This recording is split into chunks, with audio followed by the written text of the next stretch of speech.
ještě než vám zahraju poslední píseň, tak jsem vám chtěl říct ještě dvě věci. A jedna je, že bych chtěl poděkovat možná mnohým z vás, kteří se s náma vlastně podíleli na takovém vašem charitativním nápadu.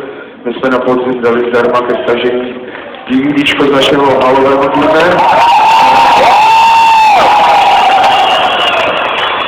A ty fanoušci jste měli možnost nám poslat dobrovolně nějaký příspěvek a my jsme slíbili, že veškeré ty finance věnujeme dětským hemato-onkologickým oddělením.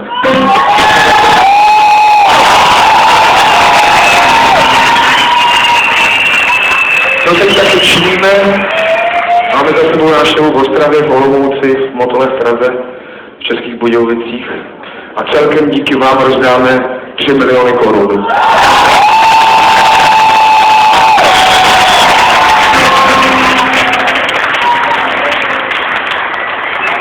My jsme zjistili, kolik peněz jste poslali, jak jsme si říkali, necháme si to. No, pak jsme si to zase rozmysleli.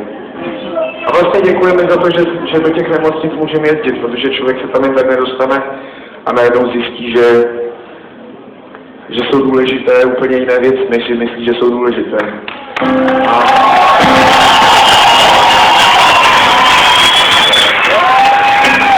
A tak. No a ta druhá věc, ta je vlastně taky taková veselá, a to, že po koncertě bude autografiáda. Je vás tady hodně. Prosím vás, že podpis nemusí zůstávat.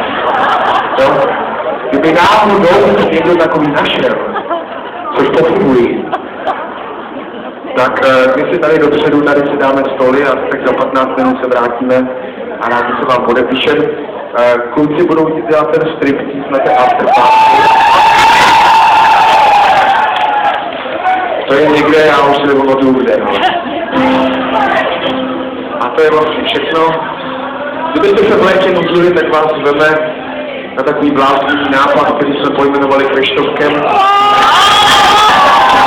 Je nám ještě nahane. Bude jakoby rodinný dotykový festiválek.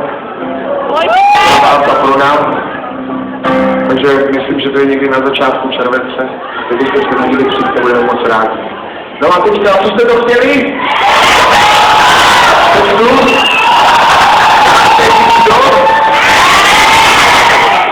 No, jak?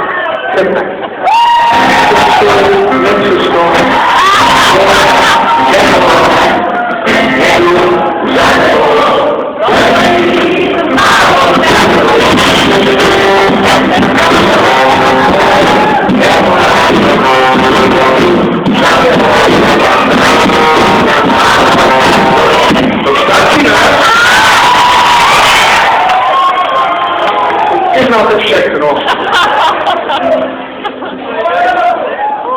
Takže já rozloučenou.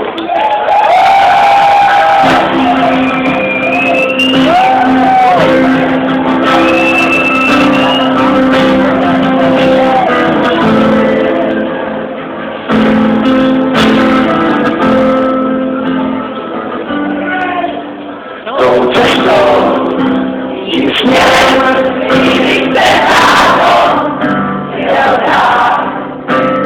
Změní jednotlivý hlasy padají, změní planety síly a dají síly.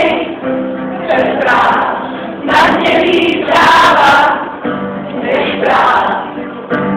A i když se vleče a je čůna je vleče, jste na se zbytečně sám.